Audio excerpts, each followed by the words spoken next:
Hello, welcome to my course, Economics of East Asia. This is my favorite poster. I hope you like it. This may be appropriate for this kind of online course, looking like an outdoor activity during the summer.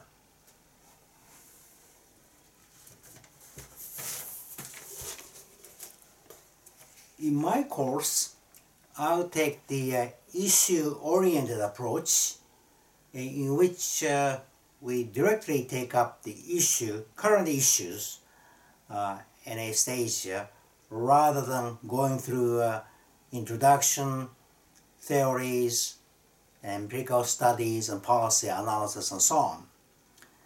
This is a good way to motivate you to study further on the issue yourself. We are going to go through these issues a little later, but let's look at the weekly schedule in this course. We'll spend 3 classes on each of the issues we take up.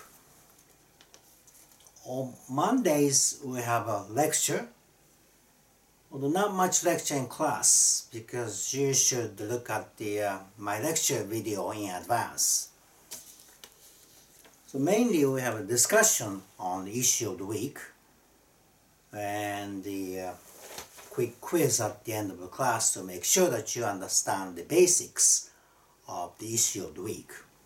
That's a self-grading, simple self-grading quiz, so don't worry much about the quiz. Tuesdays we have a debate on the issue of the week. This is quite exciting, but good exercise. Discussions on the evaluation. Well, I'll explain a little bit more about the debate later. Wednesdays we have a lecture on related issues, related the topics on the issue of the week, because there are so many aspects and topics about the issue of the week. Discussions and the test.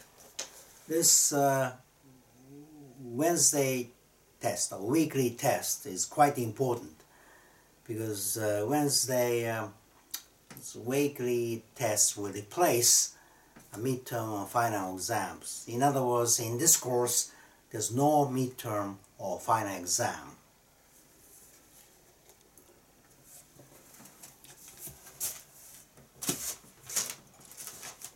About the debate, on Tuesdays, we have 4 students to be selected to be the debaters. Step 1, each of the debaters will make a presentation to support her or his side of the issue for about 3 minutes. So for a total of 15 minutes for step 1. And then question answers, rebuttals among the 4 debaters. After a quick break, we'll have the free discussions in class, so where anyone can jump into the discussion. Okay? And then conclusions and the evaluation. In evaluation, you express your kind of view on, say, who was the best debaters and so on. Quite exciting and very good exercise for you.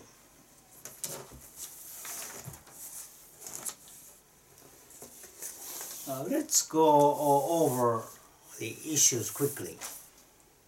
Issue 1, China versus the United States. Of course, this is most important issue today, uh, and the issue one is China versus US now. Say comparing the US economy with Chinese economy in terms of say GDP, which is greater. Okay? And conclusion may depend on whether you use nominal terms or real terms or so on. Okay, that's issue one. Issue two, China and the United States in the future, say 10 years from now, then what kind of indices, what kind of variables you should look at to predict the future, say 10 years from now, or in the longer term. Issue three, and the inequality versus poverty. For example, in the case of China, the poverty problem may have been virtually eliminated over the several decades of rapid economic growth in China, but on the other hand, the rich-poor gap, the inequality, has been widening all along over the years. So, which should be prioritized or more emphasized is an important issue in Asia. Issue four is an obvious problem: environment versus development, especially in the context of East Asia, where there's still a lot of poverty remaining, if not in the richer part of Asia, but the less developed areas of the East Asian region. Issue 5 is about economic integration.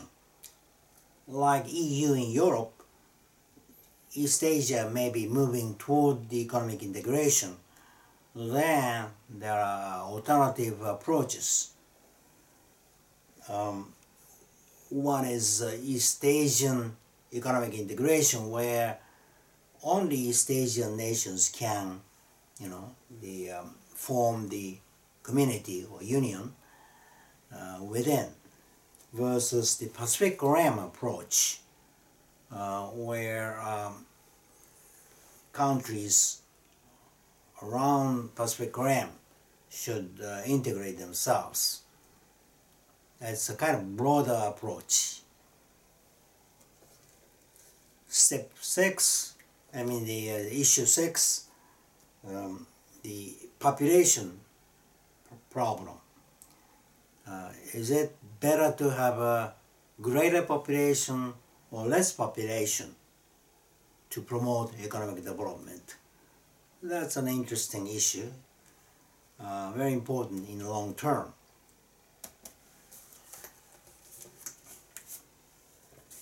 Well, we'll see more details about this course in class. Okay, see you soon.